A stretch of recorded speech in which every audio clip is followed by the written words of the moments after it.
Hello there, my name is PolishLynx and welcome to Katawa Shoujo. We shall continue the route to Lilly's neutral end, right? This is strange.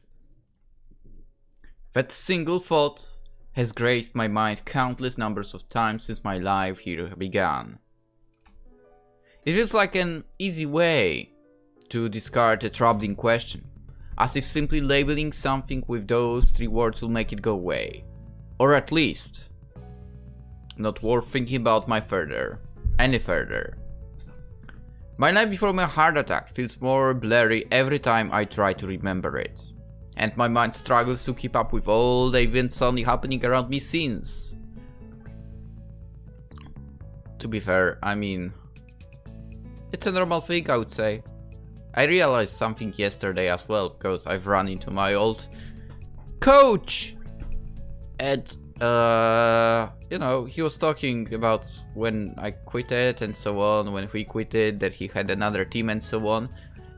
And he actually, like, remembers games, like, quite literally, you know. Oh, you know, remember this game?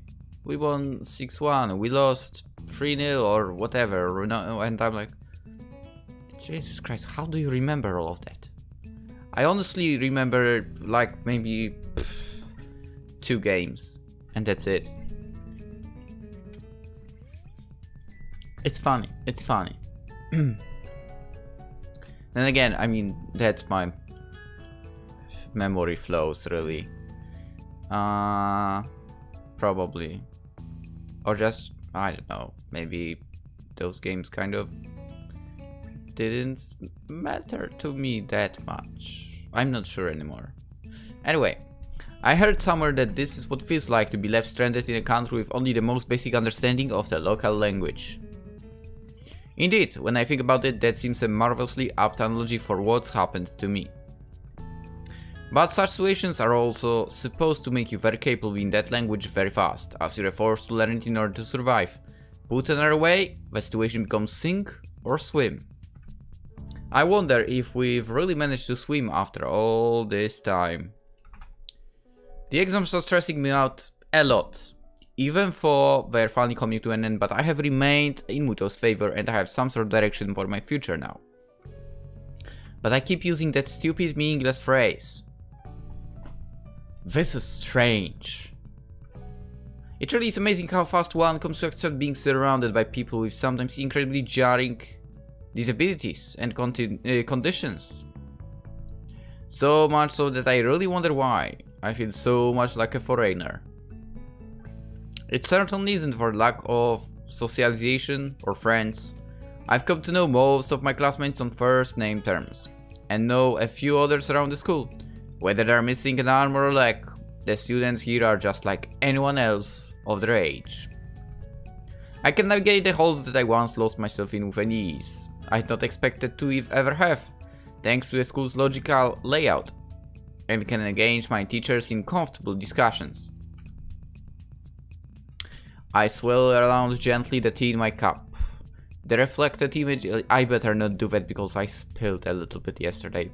The reflected image of my face becoming distorted by the moving liquid. Then again, I don't have a cup, this is literally a mug, but never mind. This is strange. I used to hate drinking tea, which is not true about me. Maybe I'm thinking too much. The familiar sound of china rattling from teacup touching an accompanying saucer rings out. Is something the matter? Don't worry, it's nothing. I take a long sip of the tea in front of me, as the girls do. Just whiling away the time in Lilly's room sipping tea with her and Hanako. It feels familiar, almost nostalgic. So, how's your work in the newspaper club going, Hanako? I would know too. It sounds like it would be quite interesting. Hanako's face turns down, the attention placed upon her.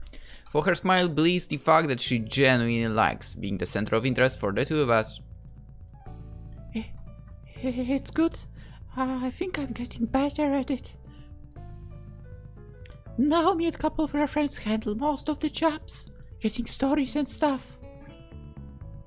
I just do the computer things, like putting the stories together and getting it printed. It's nice since I can sit and concentrate. I could do that, really. Now that I think about it. I see Lily's low-tech nature isn't shared by Hanako. While sitting in a room compiling other people's newspaper articles and documents doesn't strike me as overly outgoing, it is heartening to see her widening her circle of friends. Baby steps, I guess. It's probably a bit much to be expecting her to become a socialite like Lily. How are finding Naomi? I heard she can be quite troublesome at times. At least going to her mothering mode over Hanako. Letting go of her is something she's had to learn. Hanako scratches her cheek, thinking on her answer. Naomi is nice. She's a bit loud sometimes and a bit tiring, but she's really helpful. Her friends are nice too. That's wonderful to hear, Hanako. I'm glad you found source of such enjoyment. Lily's smile is warm and genuine, but I can sense a touch of wistfulness to it as well. Hanako seems to miss that entirely, but I don't think for a second that I'm imagining it. I suppose it's because I've slowly come to pay more and more attention to everything going around me. With things seemingly happening faster and faster, it feels like I'll miss something if I'm not as observant as possible. With the exams, my newfound love life, trying to fit in some studying regarding my options for college and university, and my heart condition applying the brakes on everything at irritatingly random times, my brain's been in overdrive recently. It makes me appreciate the rare quiet times such as these. I guess this is why Lily came to appreciate her weekly walks to the convenience store and her tea parties with Hanako. Despite her lack of being surrounded by others, they gave her a moment of peace in a chaotic and busy life. Thank God the exams are over, eh? The comment draws an earnest chuckle from both the girls. It seems like everybody's been a lot happier since the exams ended last week. So, what are you doing for the summer holidays, Hanako? I quickly count the days in my head. Today's Monday, school finishes on Saturday. 5 days to go after all. I was thinking of traveling just around a bit. We need, by the way, side story. Hanako's traveling. That should be a thing. Now that I think about it, the guys that made the Katawa Shoujo, they haven't done any other games, right? Kinda a shame. Then again, I mean, they went into a really hard topics, I guess. It would be hard to provide something of equal quality of sorts. There is a lot of places I want to see, and I think I haven't money to pay for the bus and train rides. Now I met one of the other girls. Fuck, I didn't want to click. And one of the other girls in the newspaper club said they might come along too. I was supposed to be doing that in 2020, to be honest. Her look indicates she's given the matter quite a lot of thought. I'm kind of surprised that she's contemplating something like this. It seems she's really become intent on striking out on her own. Is there anywhere in particular you're thinking of going? I was thinking that Kyoto sounds nice. I think I'll try to go to a few places for... Lee nods in approval, happy with Hanako's plans. I mean, technically, at least for people who lived in Japan, I've heard that 2020, basically, was a very good year to travel to Kyoto, right? Because it's been empty and normally there were a lot of people. Whew.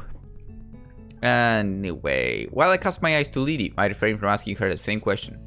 She's been evasive with her plans for the future for a long time now, but I never seem to get a good time to broach the subject along with her.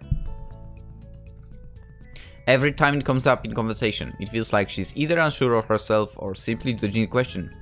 It's troubling. Be sure to call sometime while we're out and about. I gave you my number before, right? Hanako gives a quick nod, a happy smile on her face. It's strange to see how happy people seem to become when they have a goal to work towards. Yuko seems to brighten whenever her university aspirations are brought up, and now Hanako is just the same. So why do I still feel this uncertainty? And why Lilly too? Relationships really can be irritatingly troublesome.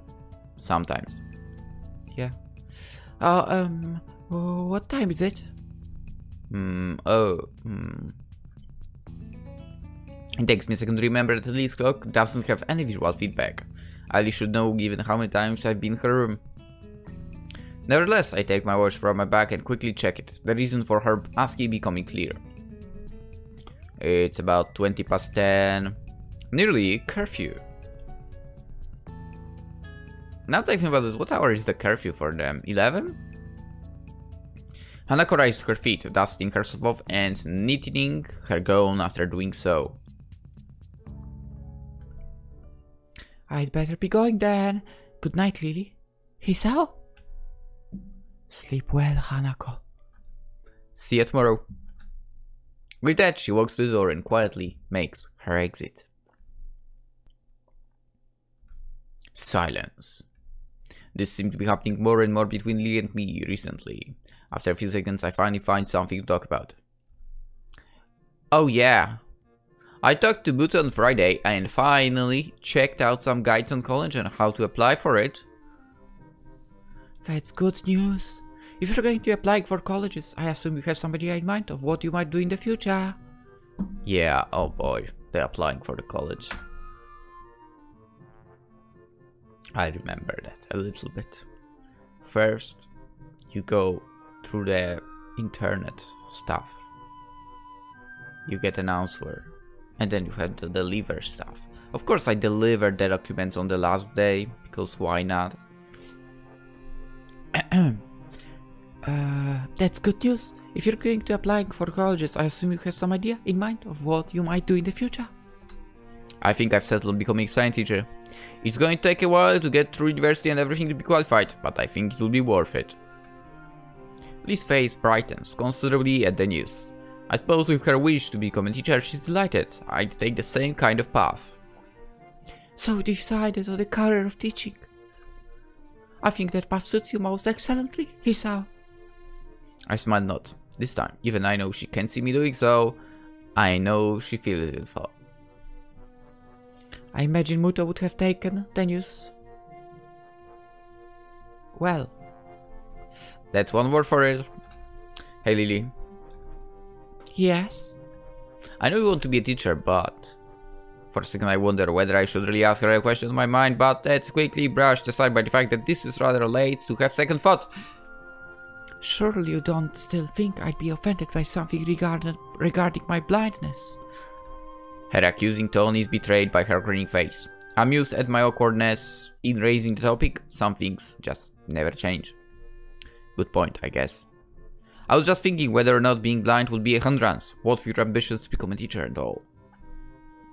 She looks mildly surprised before giving the question some thought. I refuse to think she's never actually pondered the issue before. I wonder, Hisao, could you close your eyes for a moment? Okay. Oh, I forgot there will be something I need to cut out. Raising an eyebrow, I do as she requests.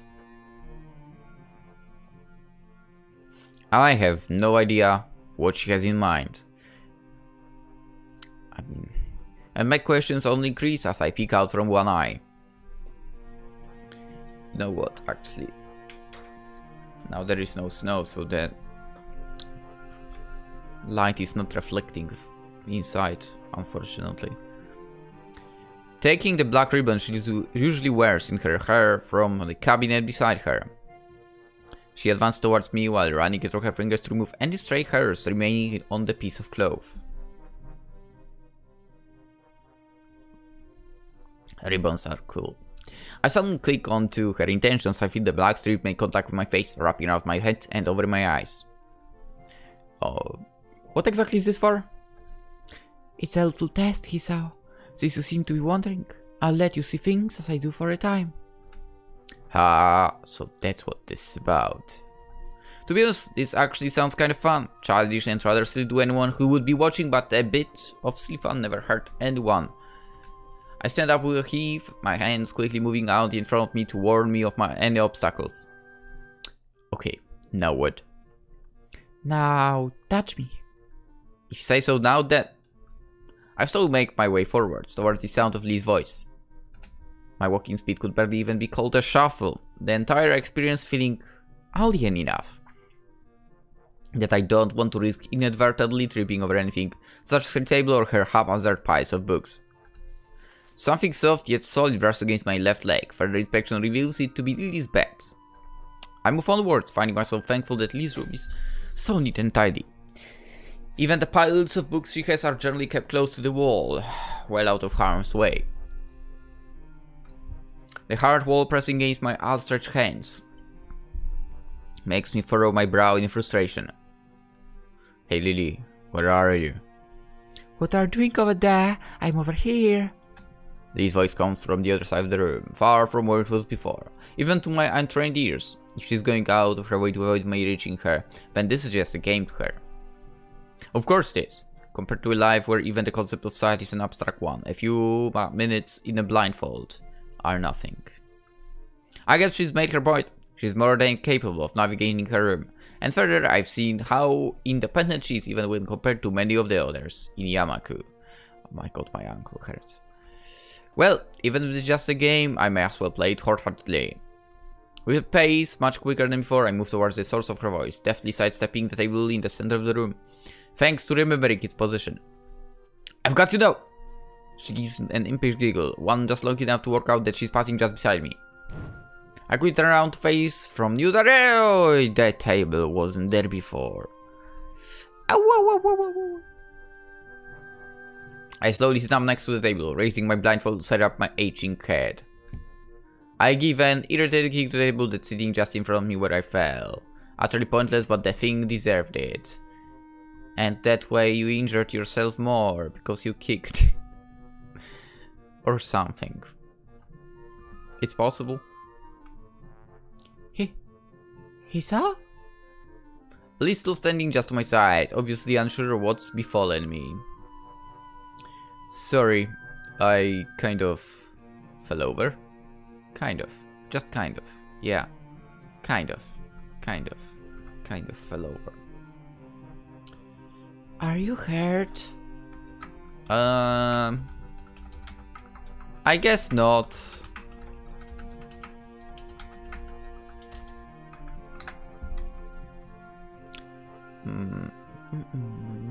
My head hurts, but I think I'm okay. I think they will moved in order to trip me over. A what?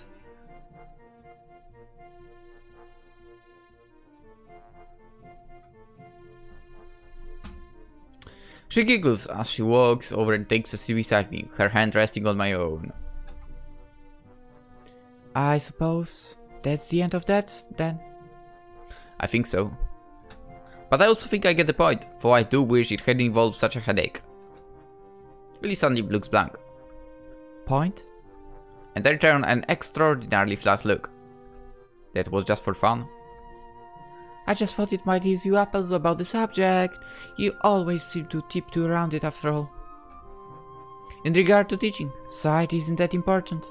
There are plenty of classes taught by entirely blind teachers, and more than enough resources for me to learn the subject. It's as simple as that, really. I slump my shoulders and give a snort of amusement. Yeah, I understand. I guess we'll both just have to work hard to reach our goals then. You know what, I forgot tonight actually. To render one episode of Poker Pretty Girls Battle. Yikes. That will take a while. Later. I mean, it will be up in the evening, but it will take a while. What is it? With a little hesitation, Lily pushed forward her chin and closed her eyes in an unmistakable gesture. I accept gladly, our lips touching as they do. I suddenly feel her hand snaking up my chest from underneath my shirt. The feeling of her hand against my bare skin is enough to make my heart suddenly accelerate. So... she's in the mood to cut some scenes from the gameplay, I guess. I mean, let's play. It's not really a gameplay video after all. However, unfortunately, Hisao is being interrupted by his heart. For a moment, everything goes blank. As the rush of newfound light assaults my eyes, my breathing slows from the brink of hyperventilation. What is that thing, by the way? I mean, I assume he's looking at the ceiling, but I have no idea what the hell is that thing at the top here.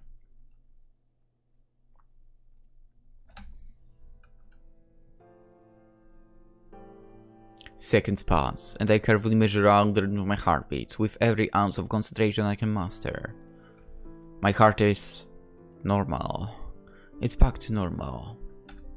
My body feels utterly bizarre as I lay dazed on the floor looking at the ceiling. The adrenaline from before is still pouring through my veins, but my mind is completely exhausted. I prop myself up as I hear Lily getting off the bed and coming towards me. Hisao? Are you okay? Hisao? I'm fine, Lily. I'm fine. She gives a sigh of relief, her worried expression collapsing. Her face afterward is the very last I'd ever wanted to see from her. It's a face I detested when I first saw my parents to the hospital all those months ago. Pity. Lily pities me. No, she does not.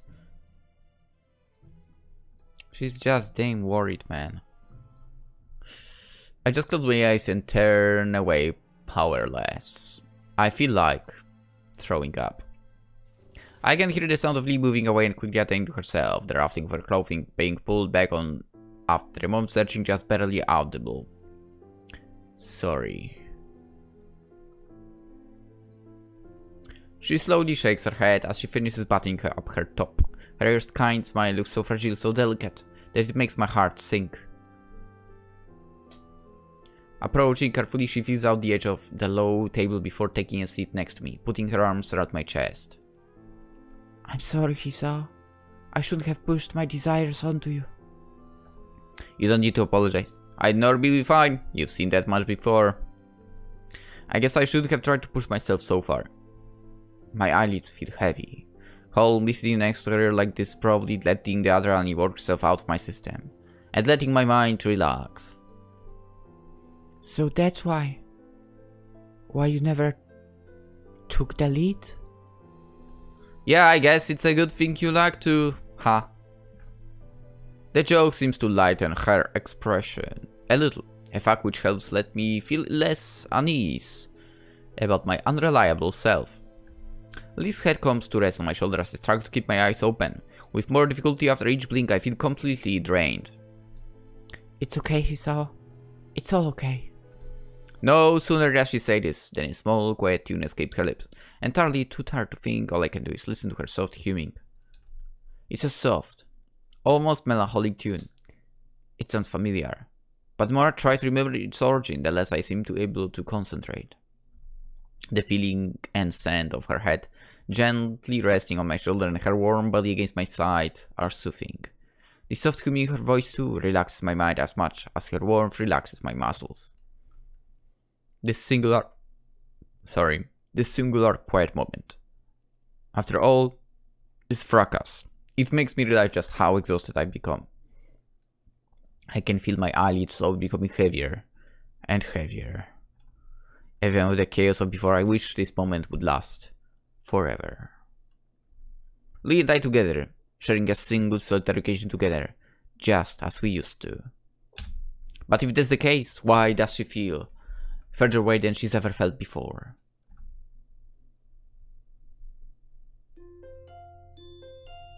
Who knows?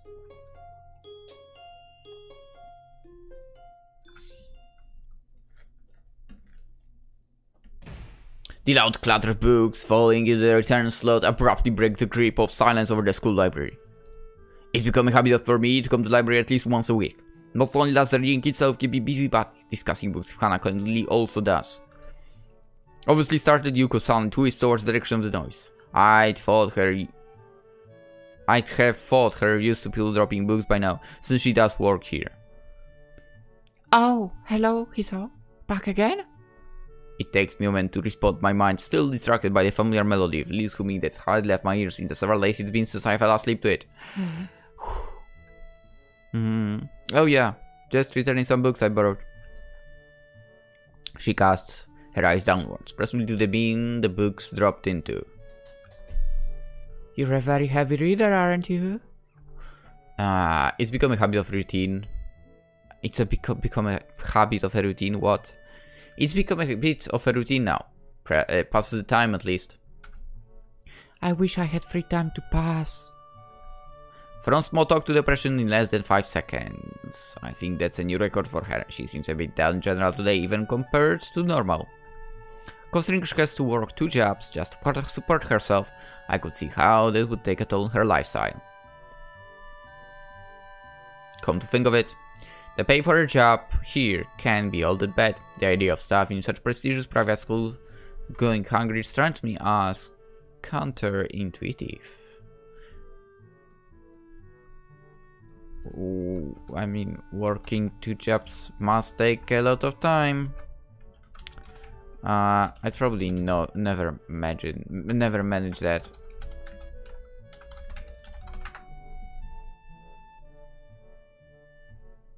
Is there something like that? There is something like this. What? What? There is something. That's crazy. Oh, you wrote it yourself. I know, I was curious if there'd be maybe someone made like Akira's route or something. Or Ryuko's route. But there seems to be like someone just someone just writing the script and nothing more. Still, that's crazy. Hey, maybe you should read that. Like, just read that.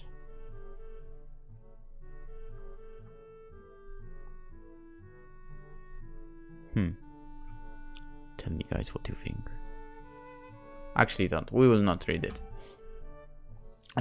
You're lucky being a student. Do you think you'll be able to go to university? If she's asking, then I guess that's the expected result of having this kind of education. Private schools like this don't exactly come cheap. I guess I have the money, I think. I got plans which will require going to one, and my grades are good enough. It's more a matter of how I'll pay to do so. University costs so much that I'm having to work 2 jobs to afford to enter it. Paying for daily expenses to make it a lot harder. If you're reading this much for, that means you're doing well in school, right? That's not really meaning it, you know, someone is doing well in school, to be honest. Interesting local jump. Not an altogether wrong one, for. I suppose so. I didn't find any of the exams very hard, aside from maybe 1 or 2.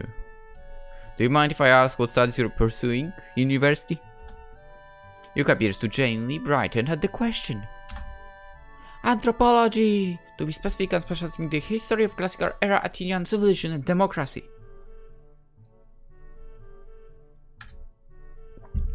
She really seems to know her stuff. Such enthusiasm is to be admired, and it's nice to see her genuinely excited about something. I guess even somebody like Yuka, I'm happy if she has a visible road ahead of her. That's good to hear. Oh my god! Both of us jump at the sudden interruption coming from my pocket. Apologizing profusely and quickly shuffling the hallway as I fumble with the cover of my mobile phone, I glance at the screen. Weird. It's a mobile number I don't recognize. Considering I can count the number of people with my number on one hand, I briefly wonder whether it's some telemarketer that lucked out. Hello? Hisao Nakai speaking. I never say my name when I'm answering the phone, to be honest. Gee, pick up faster next time. Anyway, guess who? It only takes me a second to recognize the distinctively deep, brusque voice. Hey, Misha, didn't expect you to call me. Huh? You actually think I sound like her? Not at all. Akira, I don't remember giving you my phone number for, so I thought I'd mess with you. Oh, Dad, I got you to give it to me. Not hard. She positively beams with pride at the statement. She's trying to get me caught up in her pace. I know it. I suppose I shouldn't be surprised that the two would share my number for, given how close they are. So, what's up? You free right now? I guess. Why? Could you meet me at the park in town? I just want to talk to you about some stuff. Is that an invitation to a date? What? Of course not. She sounds suddenly crestfallen. Her previous teasing nature having instantaneously left. It seems strange for her. Anyway, I don't see why not. When do you want to meet? Kind of now, wish. Wait, what? The dead silence suddenly coming from the phone announces the fact that she has unceremoniously hung up. For a long time, I just stand there, staring at the call-ended message on the screen while replaying the conversation in my head. What the hell, Akira? Throwing a glance up and down the street, I cross the road and step in the park. I've learned to pace myself on such walks, mostly because Lilly's slower speed during our forays into town means I had to consciously slow myself down. There's a side I hope Akira didn't expect me to be immediately prompt. I freaking love this picture, by the way. This one. It takes only a couple of seconds to spot her, waiting on a bench with a can of beer in her hands. The look she gives me as I walk up lacks any hint of acknowledgement or greeting. What's the look? I didn't have come, you know. I knew you would. You're that kind of person after all. I love my bro at the remark as she disposes of the can, emptied by the time I arrived and the metallic clatter rings out. Akira takes a seat on the old wooden bench and I follow her lead. She takes another can of beer from beside her and opens me for speaking. Taking a large gulp, she seems to really like that stuff. I suppose I don't need to ask what this is about, or rather, who it's about. I heard from Lilly you ask about our family. They share more than phone numbers, that's for sure. I'd probably be very worried right now if it went for the total lack of malice in her voice. Rather, her tone sounds almost wistful. Idle curiosity, mostly. I have to admit, I never have guessed you two were half Scottish. She gives a right chuckle of amusement. I've heard that before, trust me. A small smile falls from her face, her eyes looking ahead distantly. Aside from the occasional elderly couple talking as they slowly walk the meandering paths and the odd aging car, it's pleasantly quiet. She didn't tell you everything, though, did she? It was pretty brief. Your parents live in Scotland, she hasn't met them since she was 12 and she wants to meet them again. It's always surprised me how devoted she is to our parents, for all the good that they do us. The way she sounds, it's almost derisive. She gives a small sigh as if to quickly brush the feelings away. Why do you think they left, Hisao? Why do I think they left? From what Lily told me, it was because of work. I guess a pretty decently paying job was involved as well, given the way your parents seem to live. So Lee went to a private school and that's why she carries herself with the airs and grace of the upper class. Yeah, since the business in Inverness boomed, our father decided to move directly to the same city as its headquarters. I don't know why I'm giving her such a not really great voice. That's just the conclusion I thought you'd come to, for you're too good-natured. You know who would be a good voice, at least when it comes to, for example, Japanese dub? A good voice for Akira? Definitely my favorite voice actress. Do you know who? You know who. Probably. Or maybe not. I'll make it simple. Miyuki Sawashiro. You don't think they left for the car? I'm sitting here pitching to you about it. What do you think? Yamaku Academy. I've always felt the place was kinda creepy. Like it was an isolated hideaway for those properties society doesn't want to see nor hear. They probably just ruled the fact that Lee wasn't old enough to be shoved there by the time they left. A long silence follows her abrupt and very harsh criticism of her own parents and Yamaku. Lee's blindness is hardly something that could be simply ignored for a high-class family. Attempt to keep up appearances, much less so when a lucrative offer is on the table. Eventually Akira gives a derisive snort, her feelings coming to a head. Huh! Moving to secure our financial future with his new job posting. Even at the time, I hardly believe it. Not wanting to simply be an avenue for her venting, I gently tried to steer the discussion. So, you stayed in Japan with Lilly then? Either I stayed with her or she went to live with an ailing grandmother and grandfather. What about his family, if you're cousins then? Our fathers hate each other. I'd have been more than happy to tell them to go screw themselves and live with them anyway, but Lilly wouldn't have wanted that. I'd also had an offer for a job by then, so we did our best to keep our parents' house in proper shape and tried to continue our lives as if they never left. So, you just lived by yourselves? Basically, Lilly had school and I had my job, so we weren't exactly languish. With her schooling, her study, and having to do chores while I worked, for I can't help feeling like I failed her. In the end, I tried to be there for her and screwed it up. I don't think you did. Expecting a 19-year-old to be a mother for a blind child, it's ridiculous. So, Lilly and Akira lived alone after her parents moved, with Lilly largely taking care of herself. I guess that explains her apparent independence compared to many in Yamaku. I may have lived alone. Much of the times my parents both work, but that's just something else entirely. Sorry for listening to my moaning, Hisao.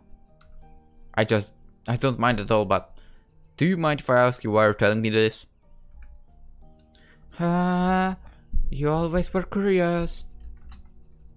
Context, I suppose. Life isn't fertile, Hisao. Some people have to learn that the hard way. She takes a long drink from the can in her hand. Her face is becoming more depressed and distant.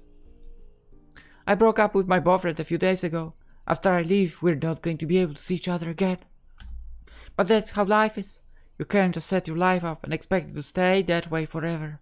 Sometimes, stuff happens that you have to roll with, even if it means hurting yourself or others. She takes a long breath before looking up at the bright orange sky. Damn, if I smoked I could take a nice long drag. Right about now I look kinda cool. I would respond to help her in whatever way I can, but I feel utterly useless. This kind of situation is one of I've never been in, and I simply don't have the experience to say anything meaningful to comfort her. Akira looks over and evidently picks up on this, much to my embarrassment. I must look pretty pathetic right now, whining about this to someone I barely know. Hardly. I'm pretty much an expert on looking pathetic. She gives a chuckle, the act feeling like a personal victory for me. You're a good kid, Hisao. When I said that I approve of you being my sister, I wasn't joking or just being nice. She picks herself up off the seat with a grunt, one that seems ill-fitting given her age, and throws the now empty can to the bin after one last swig. It's just unfortunate it doesn't really count for much in this world. When I said that I was leaving for Scotland, I was doing it because I could position open up in our company's headquarters. But our folks told me that when we were at their place, they also gave them summons to rejoin them in Inverness. No way. Her evasiveness when asked about her future. That awkwardness that had steadily grown between us. The uncharacteristic outbursts of anger. All of them suddenly fit into the place. The same family that she reminisced about after Hanako's birthday party. The same family that left her and Akira to themselves after taking flight to greener pastures. Now I feel stupid for never correctly on what was bugging her. I'd never even considered if something had happened during her trip to her family's home at Inverness. And now, a sense of unease grows in my chest if her family has summoned her to join them in Scotland, all the way on the other side of the earth. Has she accepted? Lee hasn't told me whether she plans to accept, and it seems she hasn't told you either. That's why I called you down here to talk, Hisao. Context, huh? I sit back, my feelings of worry and frustration and depression all over my face. Lisa's a strong person, Hisao, but she's not infallible. I guess it's my job to worry about her, being her older sister, but I think that you deserve to know. I understand. You okay? You sound depressed. No, I'm just thinking. That's good. Thinking's good. Being crushed won't get you anywhere. She looks at her watch, barely moving her wrist. I've got to go. Will you be okay? I'll be fine, don't worry. I'll have to talk to Lee about it and get everything sorted out. She gives a smile, but it doesn't feel all that genuine or sincere. Really, both of us are dancing around the fact that Lee's on the precipice of the biggest decision of her life and is trying to take the entire burden on herself. And part of that burden is the matter of our relationship. By the time I look up, Akira's already walking off with her hand held up. For the first time in a long while, I finally have an answer to something. Perhaps not even that, but at least I now have the right question to ask. Will you leave? Or stay? We'll find out maybe in the next episode. For now, hope you enjoyed, hope to see you tomorrow and have a wonderful day. Bye bye!